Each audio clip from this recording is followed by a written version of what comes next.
A production fee for your Hometown Health Connection was made by Buffalo Healthy Living Magazine and its sponsors. Hello, I'm John DeSciullo. We are thrilled to present a new monthly series in which we are featuring Roswell Park Comprehensive Cancer Center. Co-hosting the show with me will be Dr. Ellen Grant, Roswell Park's Executive Director for Corporate Social Responsibility and Community Education. Now, to kick off the first show in this important and exciting series, we are excited to come to you directly from Roswell Park Comprehensive Cancer Center, where we will speak to Roswell Park's President and CEO, Dr. Candace Johnson.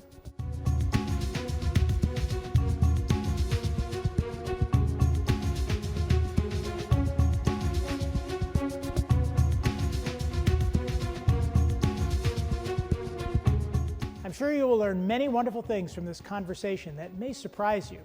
For example, did you know that Roswell Park was founded in 1898 and that it was the first institution in the world to focus exclusively on cancer research? There are many firsts that have occurred right here at Roswell Park.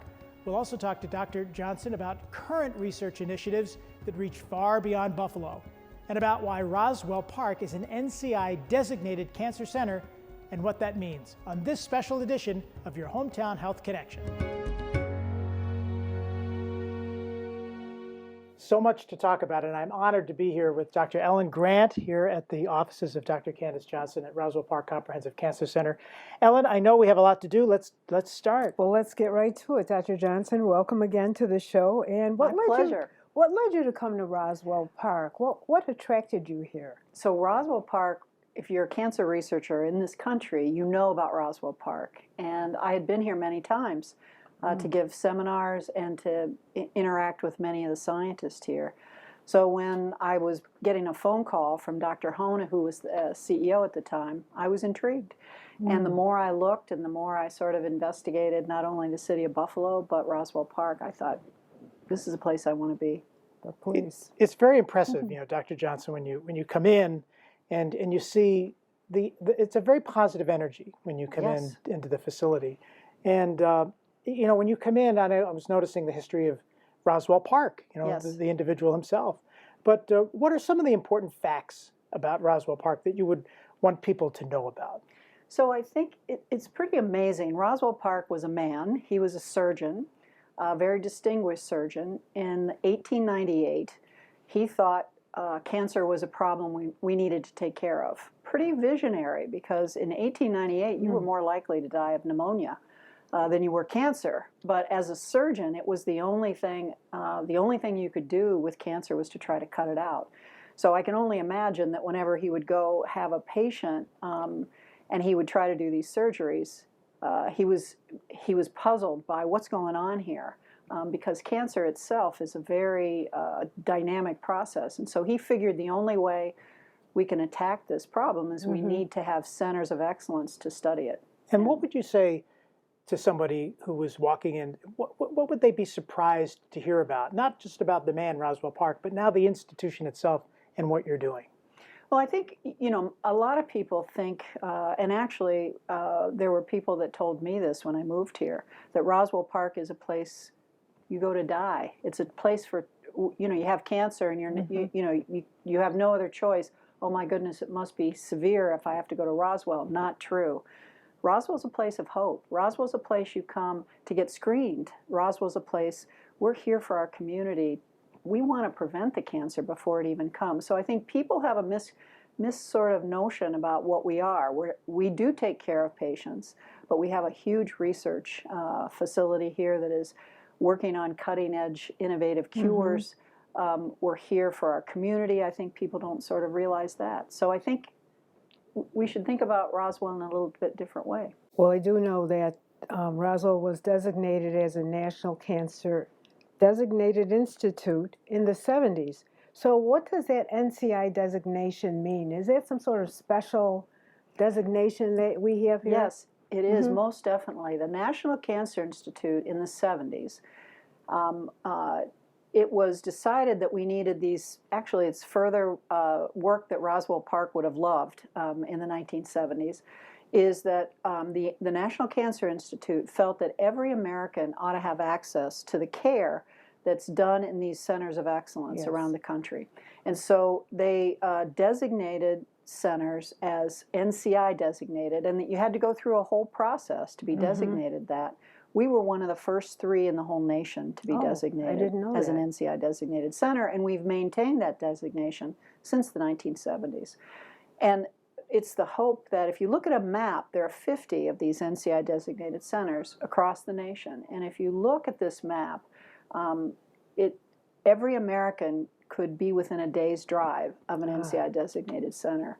So if you have cancer, you really owe it to yourself to go to one of these centers to make sure that you're getting the very best treatment that you can. Yeah, and access is so important. So important. Within a drive, that's great. Yes. Yeah, I would think you would want to make it comfortable for people and have a welcoming experience. And having that center of excellence so close to everybody in Western New York is really profound, because it's a blessing to have.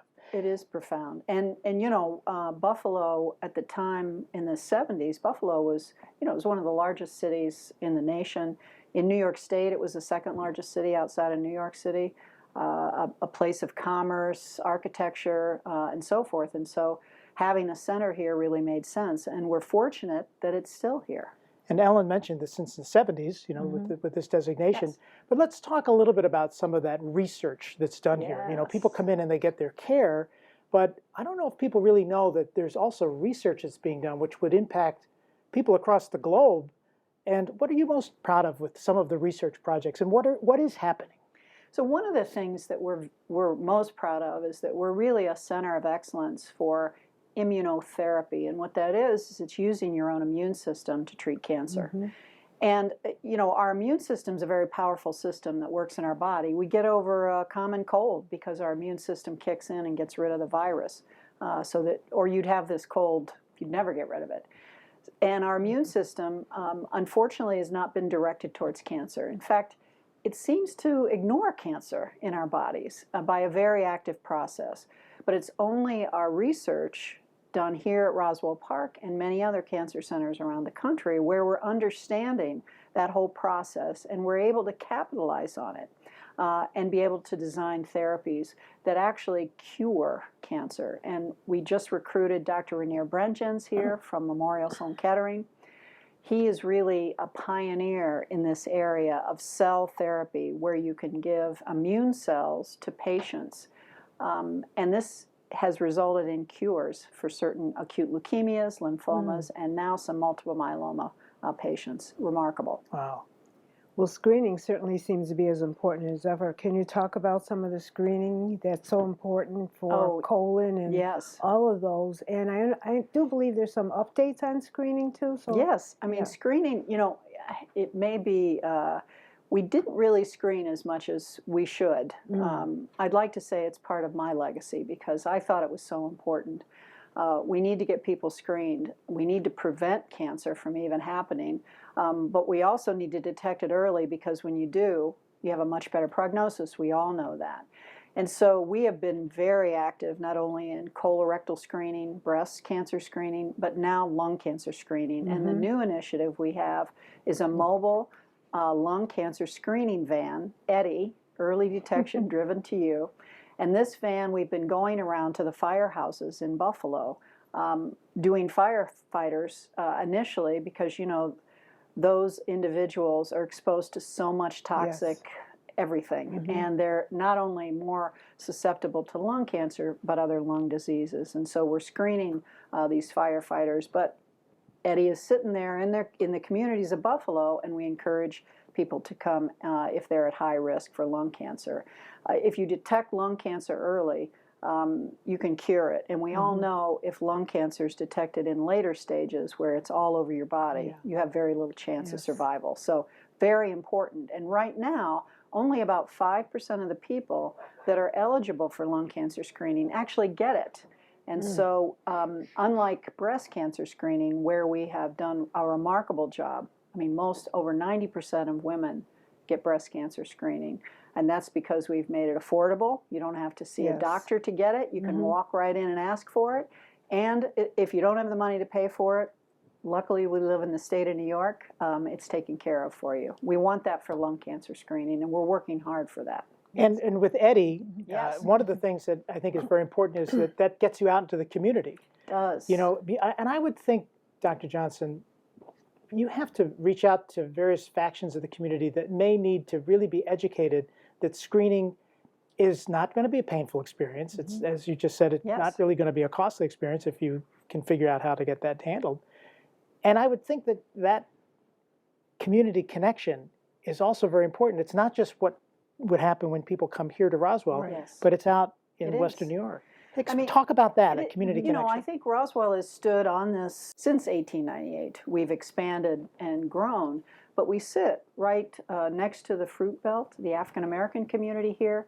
The Hispanic community is not very far away from us. We have native territories in our catchment area with indigenous populations, and many of those individuals, and they have reason for this, don't trust us. This is a scary place to walk in. One of the reasons that we've tried to make walking into Roswell a very positive place with artwork and music and so forth is because when you walk through those doors, you're scared. And so if you're from one of those other disparate populations, you maybe are even scareder because you don't know what's going to happen. So I think this bridge that we can build in our communities is going to help to allay those fears so that people can walk through our doors. They're going to see people that look like them. So that's another way to say, this is an okay place, because we really need to break down those barriers. Well, we really did. You're speaking a little bit to the CARES program, the Community Alliance to Reach, Empower, and Sustain, CARES, to the forefront last year with a lot of the work you're doing in the community, including the new center right behind the garage here. And also some of the renovations that have occurred at the Adult and Teen Challenge and the child care area at Seneca Babcock. And 5 months ago, we started tabling, as you know, at Tops on Jefferson, where the 514 tragedy was. We're doing screenings there. We're signing up people for various other types of information and giving out other information too. So yeah, I mean, this CARES program is so important. You know, our employees, we have 4,000 employees, and they're impassioned to want to give back to their communities themselves.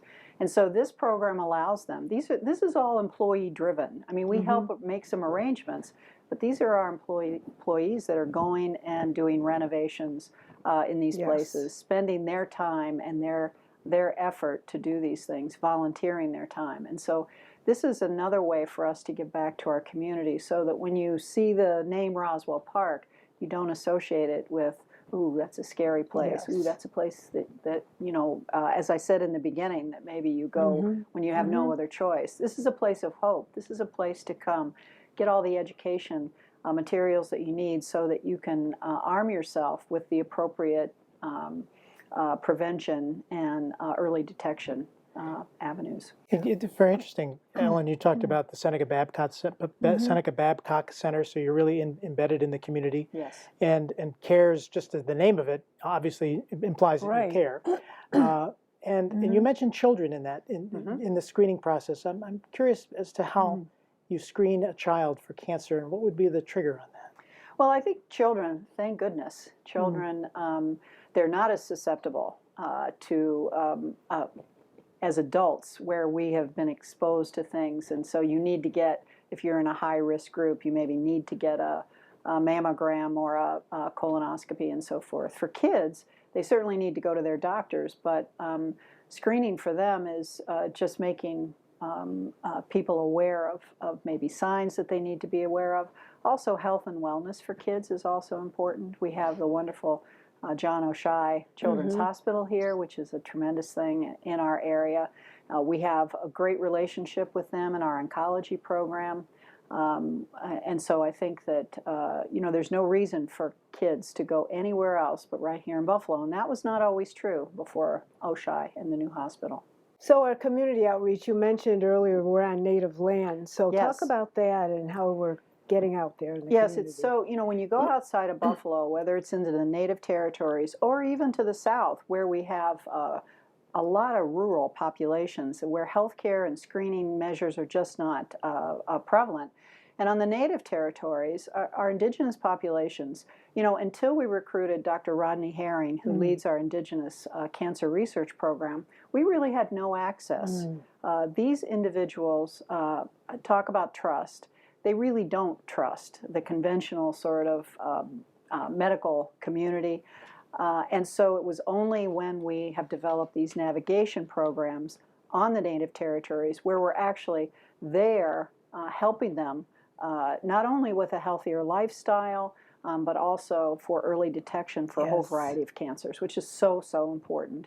And now in Roswell Park, we have a number of indigenous nurses, and besides our big indigenous cancer research program, but we're seeing more patients that are coming here, which is so, so gratifying.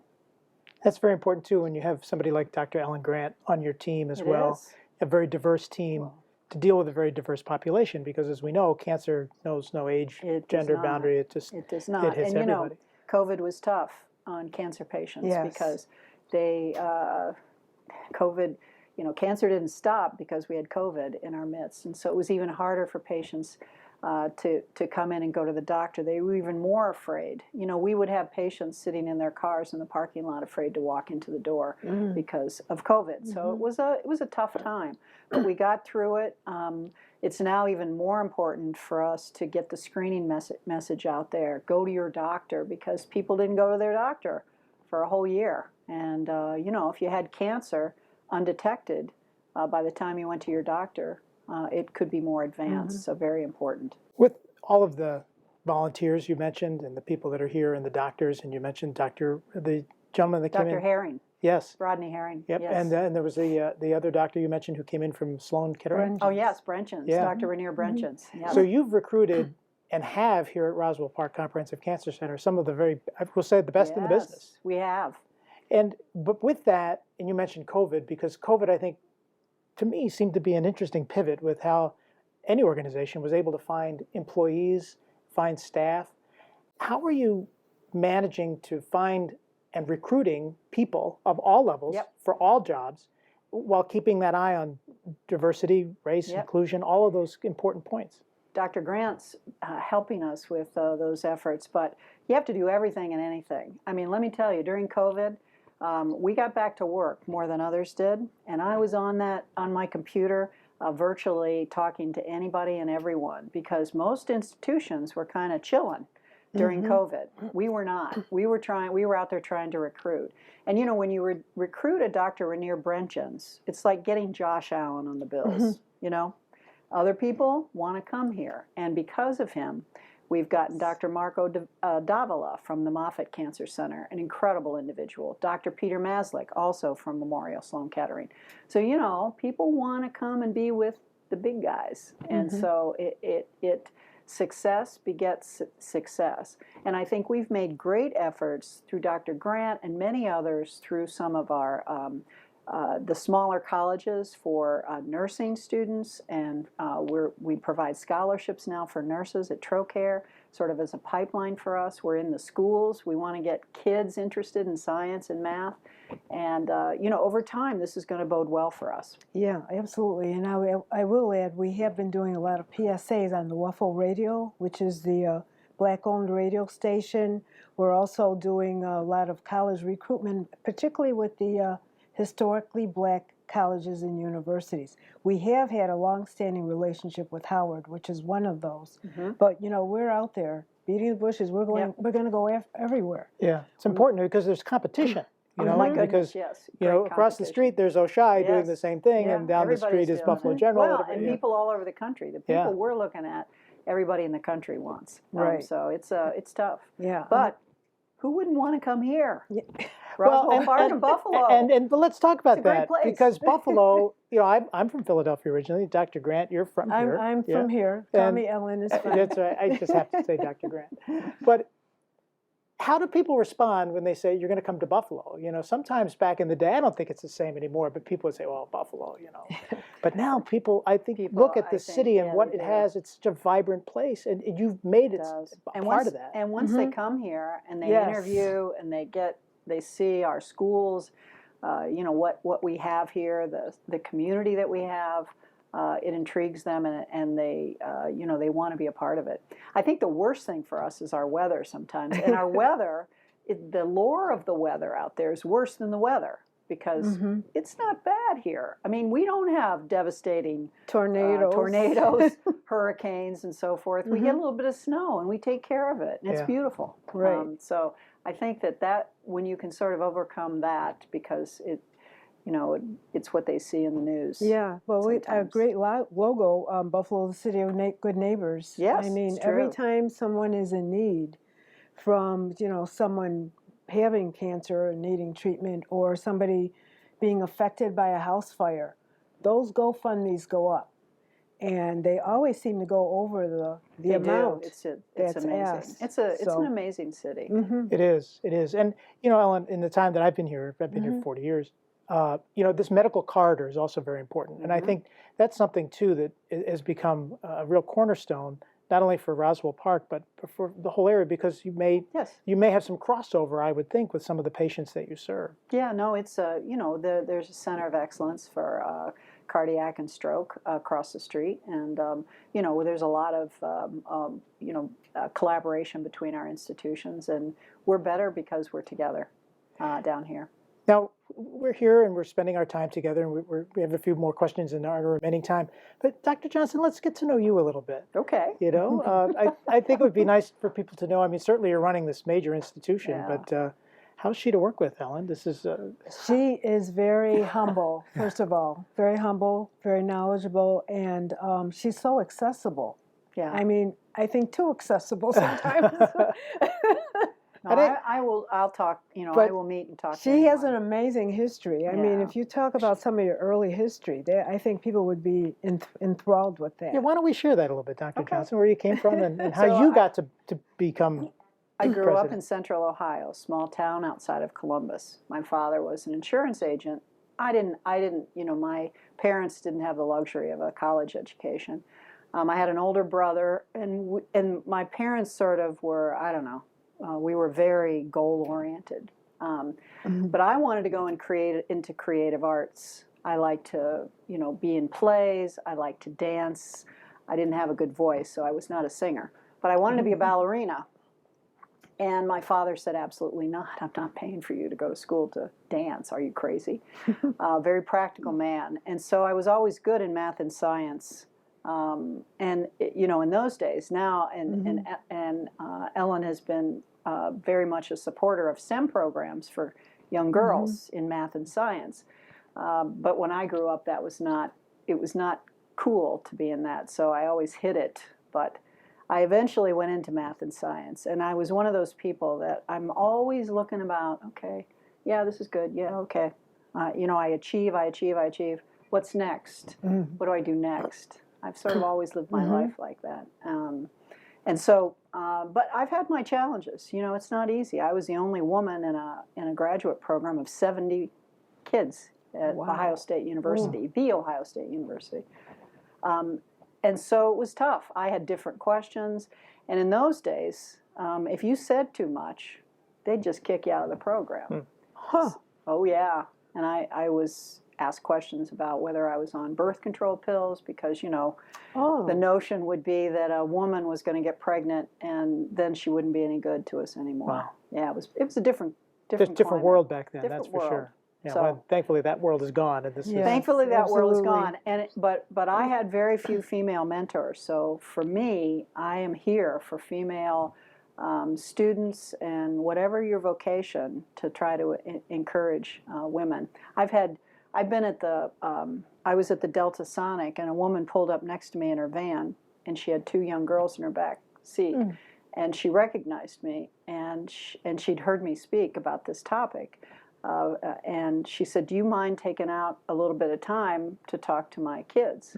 Wow. Well, not really. But I did. Yeah. I did. I probably spent 20 minutes talking to her kids. who were just sitting back there just so bright-eyed. But that's the kind of stuff, those things matter. They do. They really matter. Yeah. And so it's something that's really important to me. And it does speak to the way the Western New York does. community comes It together. does. You have an Absolutely. important question too, I know. So, you know, Dr. Johnson, so many people can't understand why after all these years we've been talking about cancer, we're working on curing it. Why isn't it cured? I understand, you know, there are more than 500 types of different cancers. There are. What's going on? Why haven't we cured this yet? It's because cancer is such a complicated disease. And even when you look at lung cancer, the lung cancer in this person is totally different than the lung cancer in this person. So the therapy you use in one person is not going to work in another. And so it's a very complicated disease. And what we just have to do is to just, you know, it's like baby steps. We've done amazing things with leukemia. For one example, acute leukemias, certain acute leukemias that used to never be cured are today cured and being able to be cured permanently. So we have to just celebrate our successes and just keep working really hard, because it's just such a bad disease, and it's affecting younger people. I don't think anybody knows the reason for that. Is it because we're detecting it? We're more aware of it because we're looking for it now, and it's always been here. But I don't know if you share that with me, but it just seems like it's happening in younger and younger people. Yes. I think there's a touch point everybody has had I think so too. with cancer. You know? And the awareness level, though, is much greater than it was. It You know, is. with like Breast Cancer Awareness Month and other things, Colorectal Cancer Awareness Month, all those things help bring spotlight. In addition to that community outreach, which I think is so important. If there's anything that we can take away from this program, Dr. Johnson, is that Roswell Park Comprehensive Cancer Center is here in the medical corridor, but it's out there too. It's out there. Absolutely. It's the only way it's the only way for us to make headway in this terrible disease. Is we have to open our doors and make sure everybody knows they can walk through them, that we're here for them. Well, we're going to be doing some other programs here at the Roswell Park Comprehensive Cancer Center with you, Ellen. It's going to be a great journey together over these next many months. That's wonderful. And I can't thank you enough, Dr. Johnson, for spending time in your beautiful office as well. Thank you. It's a pleasure. I love talking about this institution, and it's going to take all of us to do this, not just me. This is this whole institution. It's a team effort. It's a team effort. We all have to work together for this. And you're going to be very busy, as are you, Ellen, because we have the Ride for Roswell coming up, the Empire State Ride coming up. And there's all kinds of information you can find on the website for Roswell Park at roswellpark.org, and not only about Dr. Johnson and all the care, but all the ways you can help this organization. I would think that that's still very important. Very important. The community steps up We need to help out. Yeah. Great. Thanks, Ellen. Thank you, Dr. Johnson. Thank you very much. Thank you. It's been my pleasure. Thank you. Thanks.